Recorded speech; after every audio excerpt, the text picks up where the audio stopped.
What's up everyone, back for another beer review, and today I will be doing a comparison review of two beers from the Blackberry Farm Brewery, and they are out of Maryville, Tennessee, and we have their Classic and their Foeder Classic. So the regular Classic is a Belgian-style Saison, while the Foeder Classic is this beer blended with this beer aged in oak foeders. The regular Classic comes in at 6.3% alcohol by volume and 33 IBUs. Meanwhile, the Foeder Classic comes in at 6.5% alcohol by volume and 21 IBUs at the time of review. I don't know how old either of these beers are because they do not have a can on date. This one kind of does, but I can barely read it, and it's not actually a date. It says something, and I can't read it. So I will say this though, I picked up both of these in, I believe it was mid-April. So at the time of review, these beers are at the very least 3 months old, but they're probably older than that. I would say probably like 5 or 6 months old, but these styles can hold up, so we should be fine. Now I want to give a shout out to the beer manager over at one of my favorite local beer stores, Premier Gourmet. Shout out to Ethan. When I popped in there back in April, I asked him, I was like, what are you drinking on? Is there anything here that you'd recommend? And he actually pointed me to both of these. He said he really enjoys them, and he's been, I think, drinking this one quite a bit, and he's also enjoys this one. I was like, you know what? Let's do a comparison review. It's rare nowadays, you know, with my whole health situation, I really don't do a lot of comparison reviews, but these are lower enough ABV where I can do a kind of a head-to-head here. And I love that we have the regular and then we have the foeder aged you know, whatever you want to say, variety here, a variant. So yeah, really excited. On the back of the Foeder Classic, they have more of a write-up than they do on this. It just says, this Belgian-style Saison features European noble type hops, authentic Belgian Saison yeast, and the finest European two-row malt. So that's pretty cool. And then over here, this is Flew the Coop Series. This is apparently a part of installment 6-version 1. And then it says, this bright golden Saison is a blend of fresh and wood-aged classic with our American white oak foeders. And then it tells you about tasting notes that we won't talk about. Like I said, 6.5, 6.3, and not much more to say. Now, hopefully these do not explode. They've been in my fridge ever since I picked them up, but been having issues with explosions lately. And these styles have a tendency to get kind of crazy. No, we're good. Hopefully this one's good too. I'm going to open it in the middle here, just in case. Ooh, it's a little bit tight. Yep, what did I tell you? We're going to pour the Classic, or the Foeder Classic first just because of that, right? Okay. I mean, being an oak foeder and whatnot. Okay, look at that head. I mean, the style itself would dictate that's going to probably happen for that. Here's the regular. See, even the regular has a decent head. Yeah, I knew that these would have kind of the similar issues here. We should be fine with what I poured in there. Put this over here. Put this over here.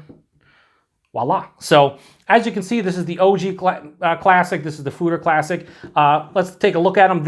Let me hold them both to the light. They are very similar. I think the Foeder has a little bit more of a murkiness to it. I don't know if you guys can tell how I'm holding them up here. Yeah, this is slightly darker, I would say. Not sure how it's going to look on camera, but the Foeder Classic, slightly darker. Both of the heads off-white to almost bright white. You know, both had about 3 or 4 fingers. Very soap sudsy looking. You know, they're murky. It looked like a, you know, kind of a hazy IPA to some extent, like Saisons can. Decent carbonation, I would imagine. But yeah, that looks nice. I'd say that looks like a Belgian-style Saison, as does this one. So anyway, let's get a nose on the OG. Yeah. So it has that like peppery kind of coriander-esque spice note. Lemony citrus. A nice malty, like grainy, almost weedy sensation. Ooh, that's really nice. Very intense on the peppery, like lemon, like almost like a lemon pepper type of thing. Like more of a white pepper than anything. A little bit of like a phenolic, more of a bubble gum than like a banana. Or I guess that would be esterous. Ester-esque.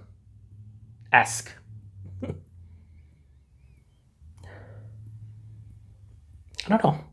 Yeah, here's the thing. It smells very akin to a lot of well-made Belgian-style Saisons that I've had from American breweries. I would say the pepper note is the biggest component here, like that lemony pepper thing. But overall, it smells really good. Let's get into the Foeder Classic. Oh, that's way different. Oh, that's real nice. So you get the base of this beer, like, because I'm doing them side by side, the pepper, the lemon, the citrus, it's here, but it's getting pushed, like, soon as I smell it, it gets pushed underneath by this real nice kind of tannic, like oak tannin, almost vanillin-esque kind of thing. Yeah, the aroma, definitely the Foeder. There's vanilla, there's oakiness, there's a little bit of an acidic punch, almost like a white wine type of thing going on. Again, in this one, it comes off more banana from the yeast than bubblegum in that. I'm almost getting like Hefeweizen vibes in this one. Maybe clove, coriander. The spiciness is a bit different. So as I continue to swirl, hang on. Okay. Yeah, it's cool how that changes. So again, the intensity of the pepper and the lemon in here kind of knocked down, and you get more of the Foeder, and then more of that yeast ester, and it comes off more banana-esque in here as opposed to the bubblegum in this. I don't know how that changes. I guess it's just based on, you know, your own palate and the nose. Sometimes I'll pick up banana and bubblegum. And then I get a little bit more of like a clove thing going on over here than like a coriander. What is my preference between the two aromas? Depends on what I'd be in the mood for. I think they're equally enjoyable. This, if I just wanted a straight classic Belgian-style Saison, and then this, if I wanted a little bit more of a oak influence. But at the end of the day, they both smell really good. So let's get into the taste of the classic. Cheers, everybody. Shout out to Ethan for the idea. That's really nice. Wow. So what I like, oh, hang on. Joe, always, you know what? I like to talk. You guys know this. You watch my channel. I like to talk. So what happens is I'll take that first sip, and soon as the first kind of characteristic on my palate hits me, I start rambling. I start running my mouth. And I need to let the sip go through the progression and swallow it and then sit here and wait a couple seconds, then say something, because it always changes. So let me go back for another sip, and then I'll say what I was going to say. First thing I noticed was the taste was not as intense as the nose was with that white pepper and kind of lemony citrus tone. But I'll tell you what, it definitely hits on the back of the palate. And this beer is quite dry, which you kind of expect for the style, but this is really dry. So anyway, we'll go body and mouthfeel. Body in this is really nice. Medium, touch over medium, maybe approaching low full. High medium into low full. Like for a 6.3% Saison, it has a nice body. It's not thin and watery. The mouthfeel, it's effervescent. It's spritzy. It's the carbonation at the front of the tongue, like the first half of the palate, it's gripping. But it's really smooth on the back of the palate. As that dryness hits, the beer kind of smooths out. The taste follows the nose quite well. It's just not as intense. Right at the forefront, I'm getting a nice wheat sensation from the base malt. And then right after that, white pepper hits. There's lemon. There's a little bit of that bubblegum yeast character. And then about 3/4 of the way through the palate, that pepper and kind of like lemon rind, lemon zest, it dries out the palate. This finish is full on dry. There's a slight residual bitterness or sweetness, but it's full on dry with a mild bitterness. So this is not a sweet Saison at all. Like it's, if anything, this is definitely a dry. If you like dry Saisons, this is definitely your cup of tea. I don't love dry beers in general, but I can get down with this. Even a little bit of like an orange, like a slight orange marmalade at the front of the palate. It's not overly sweet at the front, but there's enough sweet malt goodness to kind of balance it out to some degree. Again, definitely leans full on dry. Anyway, let's cleanse the palate because we're going to go in for a sip here. Coldest water bottle, my friends. Anyway, let's get into the Foeder Classic. Cheers, everybody. Thanks again to Ethan, because I probably wouldn't have done this if he didn't recommend it. Anyway, cheers.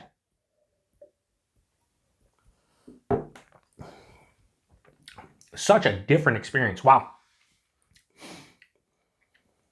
Yeah, it's fun to do something like this where you have the base beer and then you have a blend of the base beer along with the base beer aged in a foeder or any kind of barrel. just to see the differences of the beers. This is to me doesn't even drink like that beer. Maybe parts of it, but like it changes it a lot. Despite the ABV being 0.2% bigger, I think the body's a little bit less. I think it's a straight up medium body, where this is definitely over. The mouthfeel is softer in this, and you kind of expect that blending it with a foeder aged beer. Carbonation is there, but it's not as gripping on the palate, and it's much more smooth. So body's better here. Mouthfeel substantially better here, in my opinion. Depends on what you want. And I know a lot of people will want more of a crisp, kind of effervescent kind of feel to the body and the mouthfeel when you take a sip of a Belgian Saison. But for me, this is just doing a little bit more. Taste, though, this is way different. At the front of the palate, I get citrus, but it's like a mix of like a lemon and an orange. I do get that peppery kind of tone, but as it passes through the palate, what ends up happening is that oak hits. And again, it's vanillins. It's kind of just oak, a little bit of vanilla, and there's a dryness, but this is not as dry as this beer, which is crazy to me because you introduce the oak here, and you would think it'd have more of an oak tannin kind of dryness. This has more of a dryness than this beer, which I wouldn't have expected. I was going to actually go back to just make sure that's right. In addition, halfway through the palate, I get more of a, almost like a, we'll say like a grape, kind of like a white grape, almost if there's like Nelson Sauvin in here or something. There's a white grape, gooseberry type of tannic skin, like a grape skin.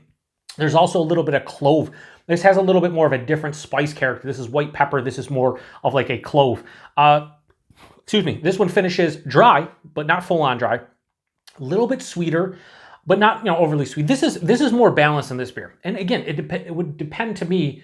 It depend on what I would want that day, which one I would grab, just off of these with 3 or 4 sips.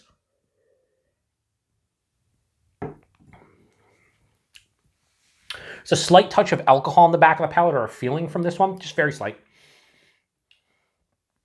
Which one do I prefer, though? I honestly think I prefer the base, just slightly. Very close, though. Again, my mood would change depending on what I'm kind of feeling. If I want something dry, I want something a little bit more vibrant on the palate, a little bit more of a crisp sensation, a little bit more refreshing, I guess, from the body and mouthfeel, I'd go with this. On the flip side, if I wanted a smoother beer with a little bit of oak presence and a little bit more complexity, I'd go with this. I think I like this very slightly more than this. But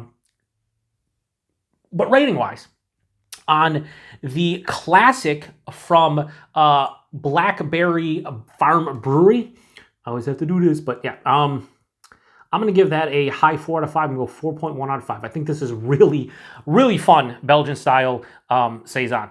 Good stuff. However, the Foeder Classic from them, which foamed up on me, I'm going to go a high 4 out of 5, but I'm a 4.05. So that's how you can tell how much I like these and how close they are. Now, they do have a little spiel here on the back for this one. It says, I already read it, but let me read the tasting notes. It says, on the nose, you'll catch enticing and balanced aromas of moderate Brett funk. I didn't get real big funkiness here. I'll just be honest with you. Yeah, maybe a little bit of like a farmhouse kind of funk, yeah. Slight funk. It's slight. They say moderate slight. Fruit, yes, and spicy notes of clove, nutmeg, and coriander. Clove, 100%. Nutmeg, not really. Coriander, I can see. A taste reveals a smack of acidity composed with notes of vanilla, spice, apricot, and toasted bread. Well, I got the vanilla, I got the spice. Apricot, I'm getting more of like just a citrus, and then toasted bread. Yeah, I could see like a toasted wheat bread or just a regular wheat bread. This is not too acidic, though. There's a little bit of acidity on the back of the palate. There's a little bit of a tartness, but this is honestly, they say moderate funk. I wish this was a little bit more funky. I think it'd give it a little bit more character, but I still think, again, characteristic-wise and complexity-wise, this is better than the OG. So the only thing left to do now is Cuvee, or as I like to say, Cuvee. Cuvee. Come on, it's Cuvee. It's about even. So I'm going to pour this into this, and we'll go like that. And what we'll do is get a good swirl on, and then we will taste it. Got to cleanse that palate. No way around it. Anyway, so got about a 50-50 mix here. yeah, it looks more like the Foeder Classic, a little darker, you know, more of a turbidity, about a finger of a, now it looks more creamy now after I poured them in and mixed them up. Yeah, I mean, I think this looks better than both of them, honestly. But who the fuck cares about appearance? Nose. Okay. It's kind of just drowned out the Foeder Classic. I'm getting more of that white pepper, lemon. Maybe there's a little bit more funkiness now. I'm getting a little bit more funk. Slight bubblegum. Yeah, it smells pretty good. Anyway, let's get into it. Cheers, everyone.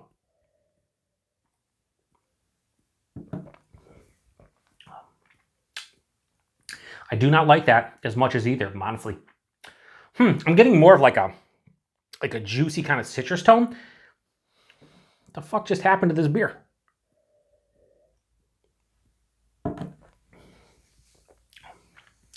Yeah, it kind of dulled it out. And there's more of it, like, how the fuck did this just happen? There's more of an acidic, like tart kind of feel to this on the back of the throat. I didn't mention ABVs. I really can't tell outside of a little bit of like a slight alcohol I said in that one. Yeah, I would not recommend the Cuvee of this at all. I mean, that's basically a Cuvee of the fresh classic, and then they took that beer and put it in American white oak foeders, and then they blended it. That's basically what that beer is. So I think I just kind of dulled it out. Yeah, I don't know why I'm drinking more. That's like a low 3.5, 3.4. Like, I didn't expect that. That's wow. I don't understand. Okay. That's why you do the Cuvees. You know, I do the Cuvees, you do the Cuvees. I'm having a breakdown. The Cuvees, you do them because you never know. Sometimes it's amazing and sometimes it's not. That is not amazing. Anyway, price and availability. I think I paid like high $3 for that can. And I think that was like high $4. So let's just say $4 and $5. Bit pricey for a Belgian-style Saison in a 12-ounce can. I would like to see this more in like the $3 range. Maybe it is in Tennessee. We don't get distro much stuff from Blackberry Farm, so I'm fine with paying almost $4 and $5 for that. That's an oak food. I mean, I've had many, oak foedered pilsners and lagers and stuff that were $5 or $6 that I bought, so can't really complain about the price, honestly, with either of these. And availability, I have no idea. I know Blackberry Farm gets very limited distro based on these two beers here in the West New York area, and if they get distro at all, I don't know how old these beers are. I don't think I've seen anything else from them. Could be wrong, though. I do know that they make some good beer. That's what I do know. That's about it. So if you get distro of anything from Blackberry Farm Brewery, post in the comment section. If you've had either of these beers, let me know. If you watch the whole thing, kudos to you, but also, what the hell are you doing? Don't watch the whole review. Come on. That's a rookie mistake. Do not watch the whole review for the Beer Patrol because you know this is going to be like a 15-20 minute video. That's how we roll here. Anyway, I appreciate everybody stopping by for another beer review here in the Beer Patrol. Huge thanks to Ethan for the recommendation and the suggestion. This was fun. I need to do more comparison reviews, but I can't do them of big beers. So anything that's like sub 7%, I definitely want to do some more head-to-heads and comparisons. It's only the second one I've done since bringing back the channel in late 2021. So we'll probably do more, but probably not for a little bit. Anyway, thanks to Ethan. Thanks to everybody. Appreciate it. Let's do a little bit of like this. I don't know why. Anyway, appreciate it. To the next one. I was going to do cheers like I'm doing a beer mail or a vlogger. Fuck me. Cheers, everyone.